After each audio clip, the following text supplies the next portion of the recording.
on a 1-0 defeat this afternoon to Arbroath in the end. What's your feelings and emotions after those 90 minutes? Well, my emotions are frustration, but my feelings on the game is that we've done enough to win the game. Couldn't ask any more of the boys. I felt we dominated the game from start to finish, first half, second half, created enough chances to win the match. But having said all that, to lose the goal that we lost, why put everything into it? And what I've just said and what we've done, just for a lack of concentration, it's cost you. I mean, you're giving a team like Arbroath a lead to hold on to. Look at their defensive record.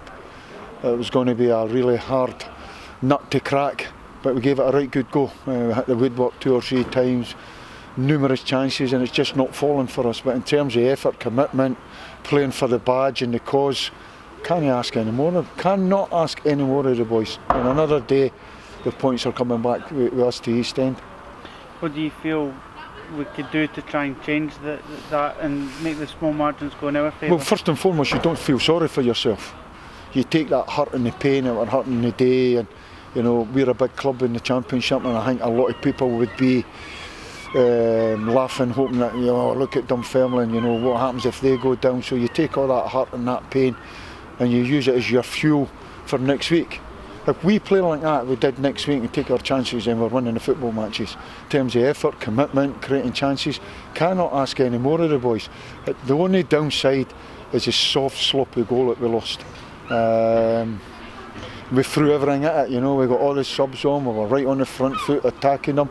And even the Dunfermline fans that were here, they would say that, by the way, they gave it everything you've got, but I'm honest enough to say I would rather be rubbish and win everything from now to the end of the season, but we owe it to each other to go and have a right go. And if we're going to get beat, we're going to get beat having a right go. And I think you've seen that second half last week against Kilmarnock, and I think you've seen that 90 minutes today. So it's football. Football owes you nothing, absolutely nothing. And if you think it does, then you're on a loser. So you keep your head down. You know, you keep your head down below the parapet. You go again. You encourage your teammate. You stick together. And you work very, very hard on the training pitch, and you encourage each other, because you're a good bunch of boys. And that wee bit lady luck it's deserted us, it'll turn. And anybody was watching the game today, you know, you would know that. You would know that. So that's the frustration. Certainly, by looking at the substitutions that you made, and Comrie coming off for Dom Thomas, and then a 44 substitutions in one go, with everybody going forward to try and get that equaliser. It shows how desperate we were, but how close we came as well. Yep, really, and there was a few opportunities. You know, we just need to keep believing. But yeah, we'll always do that. I'm always try to get on the front foot kind of manager and get after teams. No matter what, a few of the substitutions were forced on us in terms of their legs were heavy and a wee bit crampy, so they were. And it was just even the one with Effie, you know, although we're playing it, I want my right centre half to go and attack. As long as we've got 2 back the park, it's the same shape. So, and all credit to them for implementing it. You know, it's just one of these days, football. But for me, speaking to you, we'll be hurting. We'll be hurting tomorrow. Also, when we come back in Monday morning, don't feel sorry for yourself. And what I say to them, and what I'm saying to everybody at the club, football's football. You don't always get what you deserve in football.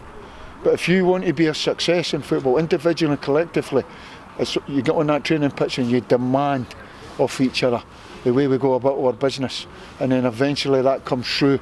The way you conduct yourself, your maturity, the banter, the spirit, you know, the talking the football, the demands of each other, that comes through into the game. And if you keep doing that, we'll be all right. Listen, it's a big challenge. All the teams round about us is winning. We cannot control that. We can only look after ourselves. Always been up for a challenge, bring it on, and that's my message to the players and to the supporters. Bring it on. And if we keep doing what we did today, I'm convinced we'll be winning more games, and we'll be winning the games that we need to stay in the league.